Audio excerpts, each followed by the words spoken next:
90% traders perform challenges fail का होतात हे माहिती आहे, कारण की त्यांचा प्रॉब्लेम स्ट्रॅटेजी नाही तर त्यांचे इमोशन्स आहेत. खूप लोकांवरती इमोशनल कंट्रोल नसतो, त्यामुळेच ती लोक ओव्हर ट्रेडिंग, रिव्हेंज ट्रेडिंग करून लॉस करून बसतात आणि अकाउंट स्वतःचं ब्रीच करून टाकतात. माझं पर्सनल एक्सपिरियन्स मी तुम्हाला सांगते की ट्रेडिंगमध्ये जास्त काय इम्पॉर्टंट नाही आहे, पण इमोशनल कंट्रोल खूप जास्त इम्पॉर्टंट आहे. जर तुम्ही डिसिप्लिन आहात, तुमचे इमोशन्स कंट्रोलमध्ये असतात. लोक परफॉर्म चॅलेंजेस यामुळे फेल होतात कारण की त्यांना एका दिवसात रिच व्हायचं असतं किंवा एका दिवसामध्येच एका ट्रेडमध्ये त्या लोकांना पेआउट घ्यायचा असतो. त्याच घाईमध्ये ती लोक लॉस करून बसतात आणि अकाउंट ब्रीच करून बसतात. आणि मार्केटमध्ये ज्यांना घाई असते त्यांनाच मार्केट सगळ्यात आधी बाहेर काढून टाकतात. पण आज मी तुम्हाला एक रिअल रिझन देणार आहे की खूप लोक परफॉर्म चॅलेंज का फेल करतात. जर तुम्ही फंडेड अकाउंटमध्ये ट्रेड करताय तर आजचा व्हिडिओ तुमच्यासाठी खूप जास्त इम्पॉर्टंट होणार आहे. तर हा व्हिडिओ पूर्ण शेवटपर्यंत बघा. Hi guys, welcome back to the channel. नमस्कार मित्रांनो, मी वैष्णवी. तर आजच्या व्हिडिओमध्ये मी तुम्हाला सांगणार आहे 90% ट्रेडर्स फेल का करतात परफॉर्म चॅलेंजेस. तर आजचा व्हिडिओ शेवटपर्यंत बघ. स्पेशली त्या लोकांसाठी आहे हा व्हिडिओ ज्या लोकांना फंडेड ट्रेडर बनायचं. सगळ्यात पहिलं म्हणजे की सगळ्यांना इंस्टाग्रामवरती रील्स बघून असं वाटतं की फंडेड अकाउंट मिळवणं खूप इझी आहे, पण हे इझी नाही आहे. तुम्हाला चॅलेंजेस पास करावं लागतात.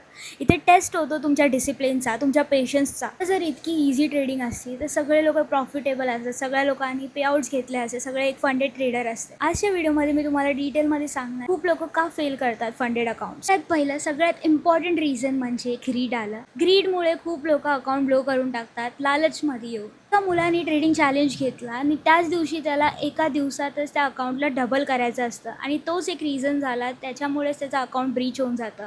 ओव्हर ट्रेडिंग येते. ओव्हर ट्रेडिंगमुळेच अकाउंट तुम्ही मल्टिपल ट्रेड्स नाही घेऊ शकत एक परफॉर्म चॅलेंजमध्ये पास करायसाठी. आणि जेव्हा पण आपण एका दिवसात अकाउंट डबल करण्याचा प्रयत्न करतो तेव्हाच आपण जाऊन अकाउंट ब्रीच करून बसतो. तर जर तुम्ही रिअल अकाउंटमध्ये पण ट्रेड करताय, तुम्ही एक प्रॉफिटेबल ट्रेडर आहात, तर तुम्ही ही गोष्ट रिलेट करा. 1 ते 2% रिस्क इनफ आहे. पण तिथेच खूप लोक विनर्स येतात, जी लोक 10 ते 15-20%चा रिस्क घेतात एका सिंगल ट्रेडमध्ये, आणि इथेच ती लोक चुकतात. का? कारण की तिथे पेशन्स नसतो. मार्केटमध्ये प्रॉब्लेम स्ट्रॅटेजी नाही, प्रॉब्लेम आहे एका दिवसात रिच व्हायचं माइंडसेट. स्पेशली हे त्या लोकांसोबत होतं जी लोक जास्त फायनान्शियली स्ट्रगल करत आहेत, कारण की त्यांना ट्रेडिंग एक स्किल नाही वाटत, त्यांना एक एस्केप वाटतो. त्यांचे जे लाईफमध्ये स्ट्रगल चालले ते पैसे आल्यावर ते जाऊ शकतात. त्यामुळे खूप लोक येतात गॅम्बलिंग करण्यासाठी आणि जास्त लॉस करून बसतात. ज्या प्रॉब्लेममध्ये ऑलरेडी आहेत ते अजून प्रॉब्लेममध्ये जातात. कधी पण ट्रेडिंगला ॲज अ स्किल बघा. जर तुम्ही स्किल शिकले, तुम्हाला लाईफ टाईम पैसे बनवू शकता. ही गोष्ट लक्षात ठेवा. जेव्हा ट्रेडिंग डेस्परेशन बनतं तेव्हाच जाऊन खूप जास्त मिस्टेक्स होतात. आता दुसरा बिगेस्ट रिझन आहे ओव्हर ट्रेडिंग.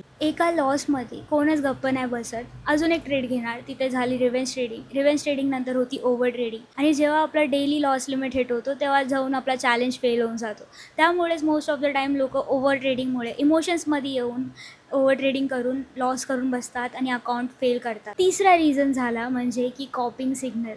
टेलिग्रामवरती टिप्स वगैरे घेऊन, कॉल्स वगैरे घेऊन ट्रेड्स कॉपी करणं, त्यामुळेच खूप लोकांचे लॉसेस पण होतात रिअल अकाउंटमध्ये पण. खूप लोक ब्लाइंडली पण सिग्नल्स फॉलो करतात आणि त्यामुळे कॉपी ट्रेडिंग होते, आणि कॉपी ट्रेडिंगमुळेच लॉसेस होतात खूप जास्त, आणि अनवॉन्टेड लॉसेस होतात. आपल्याला कळतसुद्धा नाही समोरच्याने का ट्रेड घेतलं होतं, इनफॅक्ट त्याचा रिस्क काय होता, आपण किती रिस्क घेतोय. विचार करा, जर समोर टेलिग्रामवरती कोण बाय म्हणलं तर आपण बाय करणार, सेल म्हणलं तर आपण सेल करणार. ना आपल्यामध्ये कॉन्फिडन्स आहे, ना आपल्याला ॲनालाइज करायला येतं, ना रिस्क मॅनेजमेंट माहिती आहे. आपण कोणत्या बेसिसवरती समोरच्याला कॉपी करून ट्रेड घेतोय. प्रॉफिट झाला तरी आपण ते स्वतःनी नाही करत. ट्रेडिंग एक फ्रीडम देते. ट्रेडिंगमध्ये जर आपण ट्रेडिंगची स्किल शिकलो, आपण लाईफ टाईम ट्रेड करू शकतो. जर आपण डिपेंड राहिलो त्याला आपण ट्रेडर नाही बोलू शकत. ते फक्त तुम्ही पैसे कॉपी करून दुसऱ्याचे बनवताय.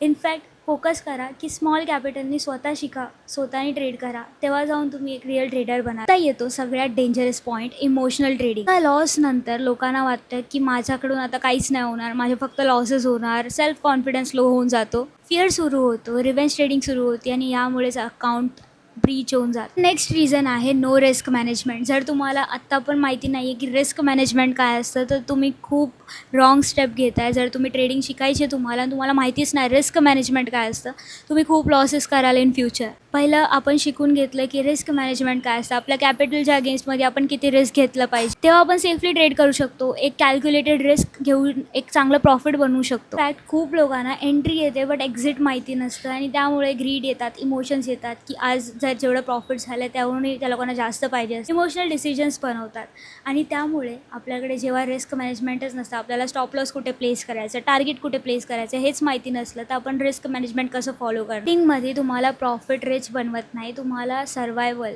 That is risk management. जर तुम्ही रिस्क मॅनेजमेंट फॉलो करताय तोच तुम्हाला सर्वाईव्ह करायला शिकवतो मार्केटमध्ये. तुम्हाला हा प्रश्न आला असेल की खूप लोक अकाउंट लूज करून टाकतात, पण जे लोक पास करतात ती लोक काय करतात? 1% ट्रेडर्स प्रॉफिटेबल आहेत जे की रूल्स फॉलो करतात, ज्या लोकांमध्ये पेशन्स आहे, लो रिस्क घेतात, सेटअप शिवाय ट्रेड नाही घेत, आणि सर्वात इम्पॉर्टंट म्हणजे इमोशन्स कंट्रोल ठेवतात. तीच लोक फंडेड अकाउंट्स पास करतात, तीच लोक एक फंडेड ट्रेडर बनतात आणि पेआउट्स घेतात कन्सिस्टंटली. इन फॅक्ट सिम्पल आहे, मार्केट स्मार्ट लोकांना नाही तर डिसिप्लिन लोकांनाच रिवॉर्ड देतं. ऑनेस्टली जर तुम्ही परफॉर्म चॅलेंजेस सुरू करणार आहात तर एक ट्रस्टेड फर्म असणं खूप इम्पॉर्टंट आहे. इनफॅक्ट मार्केटमध्ये फेक फर्म्स खूप आहेत, but many traders prefer the fivers because त्यांचा फोकस जास्त करून पेशन्स अजून कन्सिस्टंट ट्रेडरवरती असतो इन्स्टेड ऑफ गॅम्बलर. एस्पेशली जर तुम्ही बिगनर आहात तर तुम्ही द फायवर्सने ट्रेडिंग स्टार्ट करू शकता, कारण की ते हेल्प करतं तुम्हाला रूल्स डिसिप्लिन वेमध्ये फॉलो करण्यासाठी. आणि जर तुमच्यामध्ये डिसिप्लिन नाही आहे, डिसिप्लिन पण बिल्ड होतो. शेवटी एक गोष्ट लक्षात ठेवा, परफॉर्म चॅलेंज किंवा अकाउंट पण तुम्ही ब्लो करता, तुमचं पर्सनल अकाउंट ब्लो करणं is not the end, right? तुमची ड्रीम्स खूप मोठी आहेत, तर कीप गोईंग. अजून गिव अप नका करू तुमच्या ड्रीमवरती. त्या मिस्टेकला इम्प्रूव्ह करण्यावरती फोकस करा instead of giving up on trading. कारण की सक्सेसफुल ट्रेडर तोच बनतो जो मार्केटमध्ये गिवअप नाही करत, जो स्वतःवरती गिवअप नाही करत, तोच जाऊन एक सक्सेसफुल ट्रेडर बनतो. लास्ट 4 इयर्सपासून मी मार्केटमध्ये ट्रेड करते. मी खूपदा अकाउंट्स ब्लो केलेत, खूपदा अकाउंट्स ब्रीच केले, आणि तेव्हा जाऊन मी एक प्रॉफिटेबल ट्रेडर बनले. तर मेक शुअर की तुम्ही गिवअप नका करू. जे पण आपली मिस्टेक आहे नोट डाऊन करून त्याच्यावरती इम्प्रूव्ह करायचं ट्राय करा. आणि जर तुम्हाला सुद्धा तुमची फंडेड जर्नी स्टार्ट करायची आहे तर द फायवर्स बेस्ट आहे तुमची फंडेड जर्नी स्टार्ट करण्यासाठी. तर तुम्हाला $5,000 अकाउंट फक्त $52 भेटणार. जर तुम्ही माझा कोड यूज केला त्यामध्ये पण तुम्हाला $52वरती पण डिस्काउंट भेटेल 5%चा. यूज माय कोड चव्हाण4 टू गेट 5% ऑफ. अजून जर तुम्हाला हा व्हिडिओ थोडा पण हेल्पफुल वाटला असेल, जर तुम्हाला तुमची फंडेड जर्नी स्टार्ट करायची, काही डाऊट्स असले तुम्ही कमेंट करू शकता. आणि जर तुम्हाला हा व्हिडिओ थोडा पण हेल्पफुल वाटला असेल तर make sure to subscribe to my channel. Thank you so much for watching till now. See you in next video.